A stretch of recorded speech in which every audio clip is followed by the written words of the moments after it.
Selamat pagi, Bapak Ibu guru sekalian.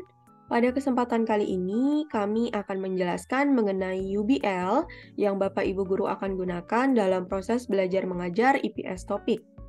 Pertama-tama, Bapak Ibu harus membuka Google Chrome, lalu ketik id.ublcloud.me.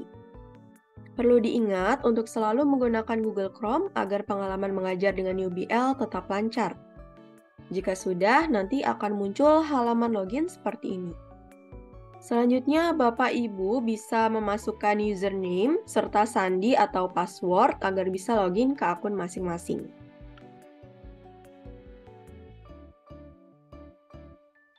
Kemudian, klik sign in.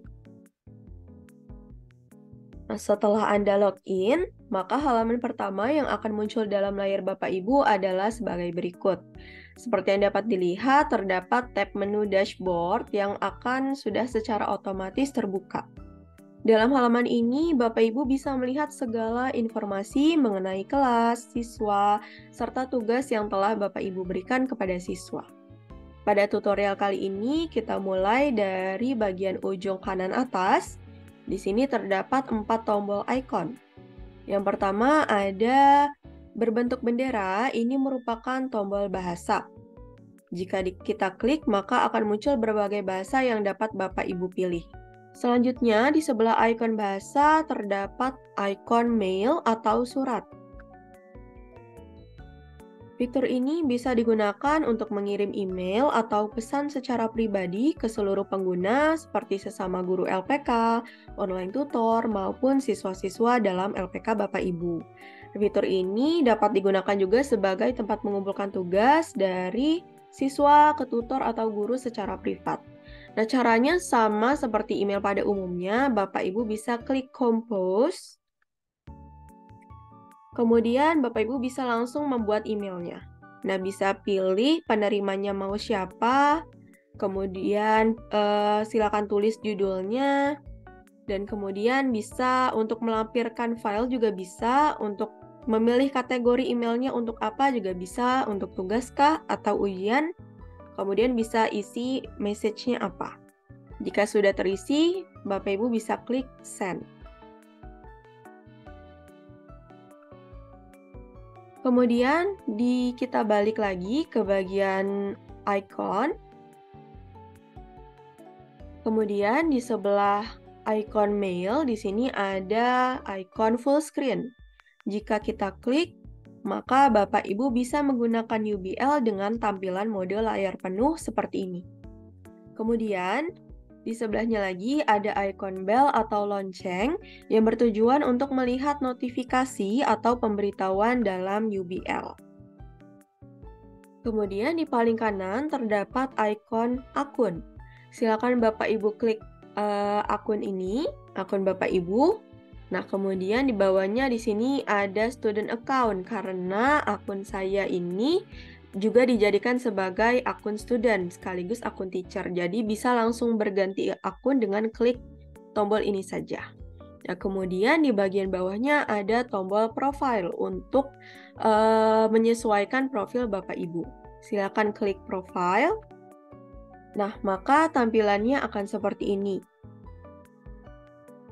Pada halaman ini, Bapak Ibu bisa mengedit profil secara lebih lanjut. Bisa dilihat terdapat tombol change avatar, ini adalah untuk mengganti foto profil, kemudian change password untuk mengganti password. Nah, kita akan tunjukkan bagaimana cara mengubah password. Klik change password. Kemudian halamannya seperti ini. Silakan Bapak Ibu masukkan password lama atau password default awal yang telah diberikan, yaitu 05 kali. Kemudian di bawahnya silakan Bapak Ibu masukkan password baru yang telah Bapak Ibu tentukan. Pastikan passwordnya sesuai dengan 4 persyaratan ini ya. Kemudian masukkan kembali password barunya. Jika sudah, maka klik change. Di bawahnya tadi, kita bisa mengedit atau menambahkan bio dan informasi terkait akun Bapak Ibu dengan cara klik 3 titik pada setiap bagian kanan. Kembali ke halaman dashboard, di bawah ini bisa dilihat terdapat 4 menu.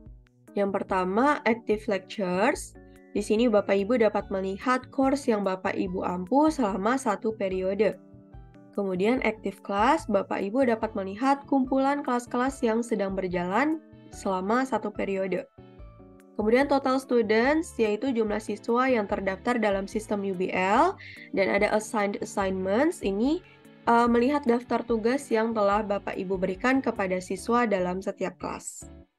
Nah, kemudian scroll ke bawah, ada Notice Board, kemudian sebelahnya ada User Activity.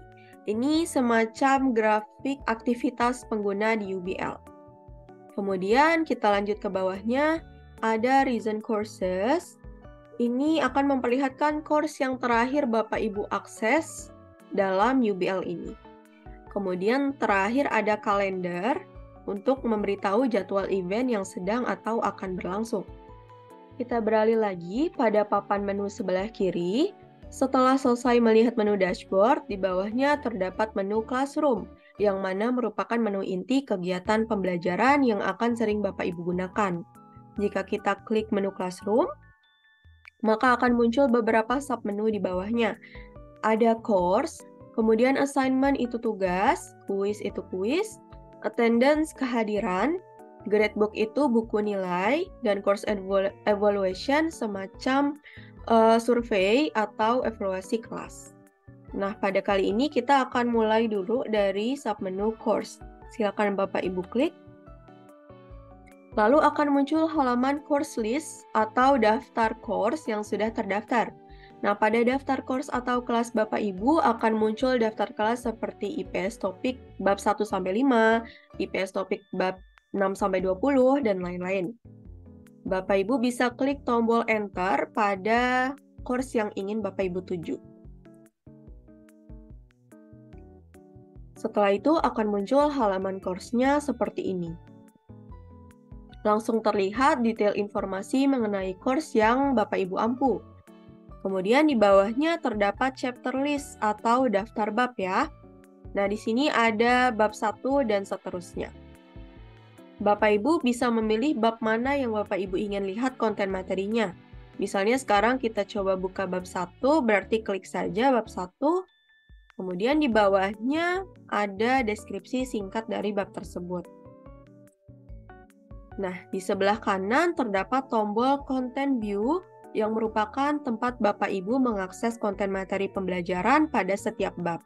Silakan klik Content View untuk masuk ke halaman konten.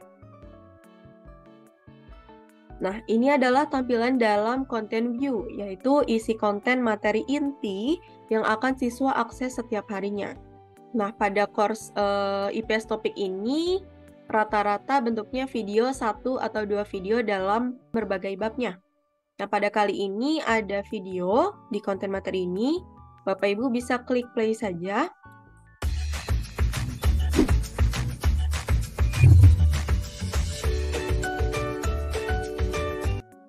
Nah, di sini Bapak Ibu juga bisa menyesuaikan volume atau bisa juga menekan tombol full screen untuk melihat secara layar penuh seperti ini.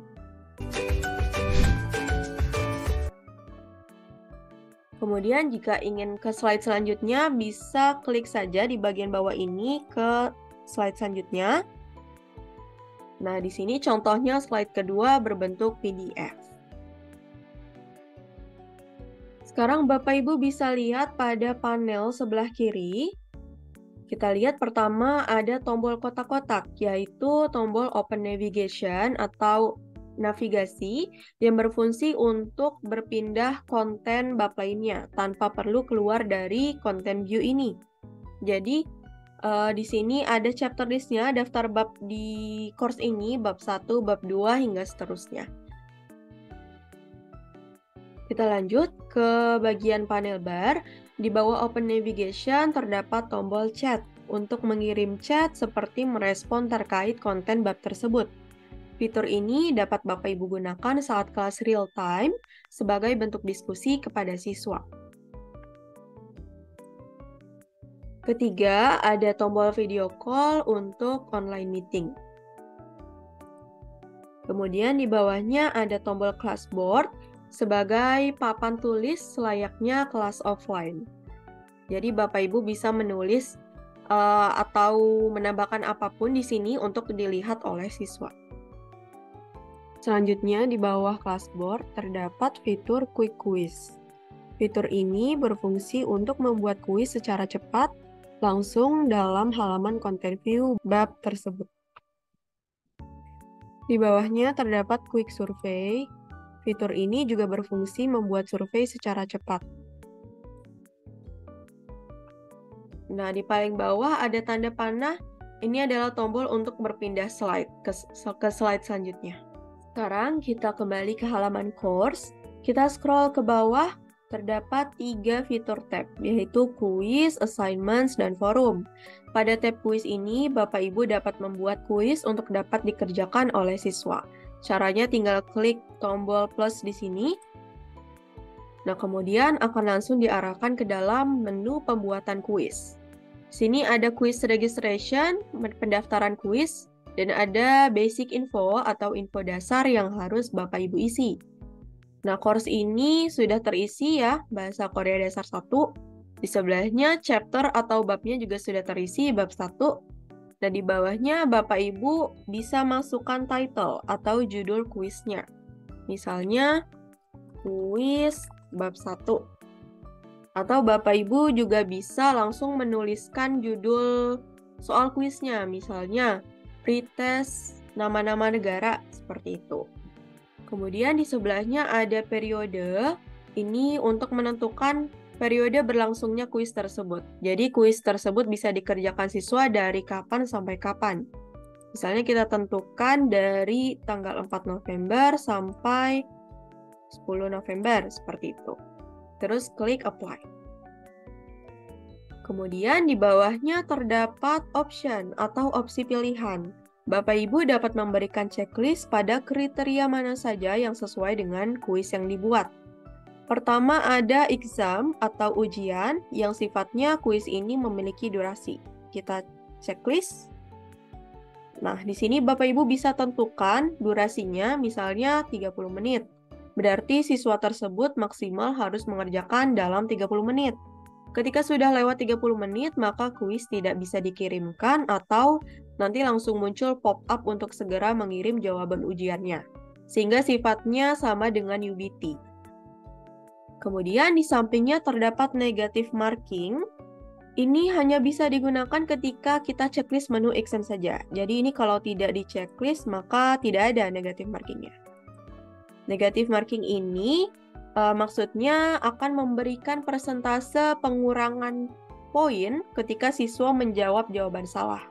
Misalnya, ketika suatu soal poinnya 1, kemudian persentase markingnya 100% gitu. Berarti ketika siswa menjawab soal tersebut salah, maka skornya akan -1. Kemudian di sampingnya terdapat random order atau urutan random, yang berarti membuat urutan soal kuis Bapak Ibu ini akan ditampilkan secara acak kepada setiap siswa yang mengerjakan. Kemudian di sebelahnya ada result access. Ini artinya membuat siswa bisa mengakses hasil kuis yang sudah dikerjakan secara real time. Nah, kemudian jika examnya kita uncheck, di sini akan ada single attempt. Single attempt ini artinya membatasi kuis Bapak Ibu untuk hanya dikerjakan sebanyak 1 kali. Jadi, siswa 1 kali kirim tidak bisa melakukan perbaikan lagi. Kemudian, di paling akhir terdapat opsi draft yang harus Bapak Ibu unchecklist. Jadi, ini disarankan tidak di-checklist, karena jika di-checklist, maka kuis ini masuknya akan ke draft, jadi tidak bisa muncul di siswa, artinya masih tersimpan, tidak akan bisa diakses oleh siswa, sehingga bagian ini disarankan tidak usah di-checklist. Kemudian di bawahnya ada deskripsi yang bisa Bapak Ibu tambahkan, ini sifatnya opsional saja. Kemudian di bawahnya ini adalah bagian terpenting, yaitu registrasi pertanyaan kuisnya, seperti itu. Sini ada tombol import. Artinya, Bapak Ibu bisa import soal-soal yang sudah ada di bank soal. Nah, ini belum ada, berarti kita langsung mulai bikin soal dari awal saja dengan cara klik create di sebelahnya. Klik create. Dalam pembuatan soal pilihan ganda, Bapak Ibu bisa masukkan judul soal terlebih dahulu. Jadi, masukkan pertanyaan kuisnya apa. Misalnya seperti ini. Kemudian di bawahnya tinggal masukkan opsi pilihan jawabannya apa saja. Misalnya, kemudian masukkan pilihan lainnya. Misalnya, Ani. Nah, kemudian jika ingin menambahkan pilihan jawaban, tinggal klik add option untuk menambahkannya.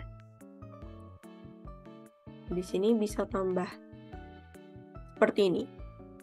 Nah, jangan lupa untuk menceklis pilihan jawaban yang benar sebagai kunci jawabannya. Misalnya seperti ini ya, yang pilihan pertama. Selanjutnya, di bawahnya ada order atau urutan. Di sini, Bapak Ibu bisa memilih konten atau random untuk pilihan jawabannya, apakah diacak atau tidak. Kemudian di sebelahnya ada skor. Silakan Bapak Ibu isi skor untuk soal kuis ini. Misalnya ini skornya 1. Kemudian di bawahnya ada 100% answer match. Ini gunanya apabila soal tersebut ini memiliki lebih dari satu jawaban. Misalnya ini jawabannya ada 2, berarti klik checklistnya 2 jawaban, seperti itu. Nah, berarti kalau misalnya kita klik 100% answer match ini, berarti siswa harus menjawab dua-dua jawaban ini agar nilainya 100%, seperti itu. Kemudian di bawahnya ada attachment untuk melampirkan file jika ada yang ingin Bapak Ibu lampirkan. Kemudian di bawahnya ada explanation atau kolom penjelasan. Nah, di sini ada save and next, ada save dan cancel. Kalau Bapak Ibu masih ingin membuat soal lainnya, Bapak Ibu bisa klik save and next. Kalau misalnya soalnya hanya ini saja dan sudah selesai dibuat semua, berarti bisa langsung klik save. Nah, jika semua komponen kuis sudah selesai Bapak Ibu daftarkan, maka tekan tombol submit dan secara otomatis Bapak Ibu akan masuk ke halaman detail kuis seperti ini. Ini artinya kuis Bapak Ibu sudah terdaftar dan sudah bisa dikerjakan oleh siswa dalam kelas.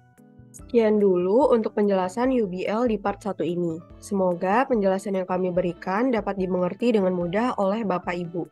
Pada part selanjutnya, kami akan menjelaskan bagaimana cara membuat tugas dan menu-menu yang lain.